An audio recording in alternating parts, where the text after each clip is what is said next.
Once serving as a center for technological inspiration, as the bombs fell, Robotics Pioneer Park would serve as a tomb for many lovers wishing to spend their final moments together.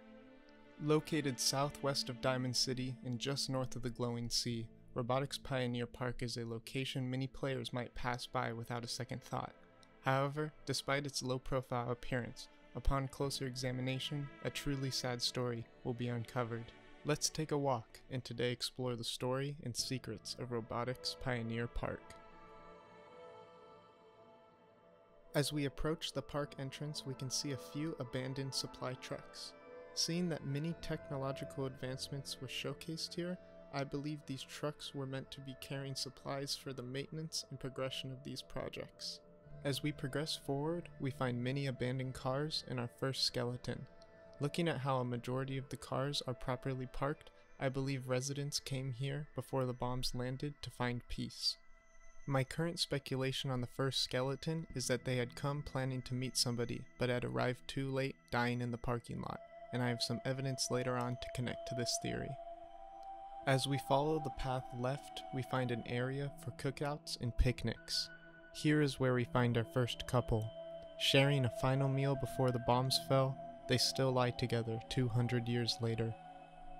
Just past the picnic area, we can find a destroyed statue, and although there is no inscription to tell us who it is, I think it's safe to assume it's either the park's founder or another scientific figure who had a significant contributions to the robotics field. Continuing with our stroll, we find our second couple. They are together on a park bench holding hands facing the pond. Just beyond them, we find a playground, suggesting that during its prime this would be a central location for the whole community.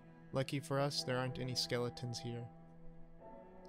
Just past the playground, we find our third couple. Now I'd just like you to take a moment to imagine the world as the bombs are falling. Complete chaos as individuals seek shelter. But seemingly, this park was like a bubble, a sanctuary away from this chaos, as couples came to spend their last moments together in peace. As we continue forward towards the main building, we can see a lone skeleton sitting on a bench. Now if you remember, I believe that the first skeleton in the parking lot was meeting somebody. I believe that this is that somebody, and he died alone waiting for his love on the bench. Just outside the main building we can see a couple vending machines, and although it's obvious, this just further showcases the expectations for visitors. Inside of the main building we can see 4 variants of the Protectron model, as well as some parts and things showcased in shelves. This was the main area where visitors could come see the latest and greatest in Protectron and robotics technology. Within the room there is also a terminal. Upon inspecting the terminal, you can discover that these Protectrons have a special purpose to showcase to the visitors, a Protectron parade. Upon running this terminal, the Protectrons will parade out to the stage and showcase all their capabilities to those watching. Watching these Protectrons patrol around is hilarious, and even more hilarious was the lore that started to unfold between my personal Protectrons in this timeline. The first 3 Protectrons booked it to the stage, leaving their buddy behind, but eventually they would all make it up.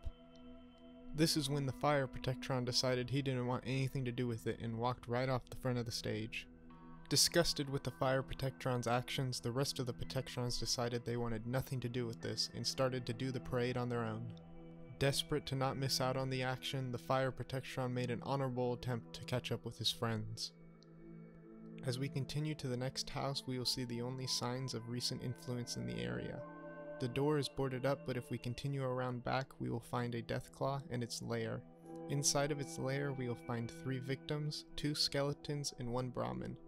These victims appear to be pretty recent because unlike the skeletons in the area, these are freshly covered with blood, and the Brahmin is barely decomposed. Also in the lair you will find a Protectron pod, and although this might suggest the existence of a 5th Protectron, I believe that this was the maintenance shed.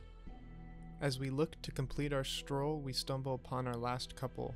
Together they sit on a park bench sharing a beer, but unlike many of the other couples, these 2 sit together facing directly where they would have seen the explosion. And there you have it, we have completed our walk of Robotics Pioneer Park, a place of inspiration, sadness, and in the end, peace.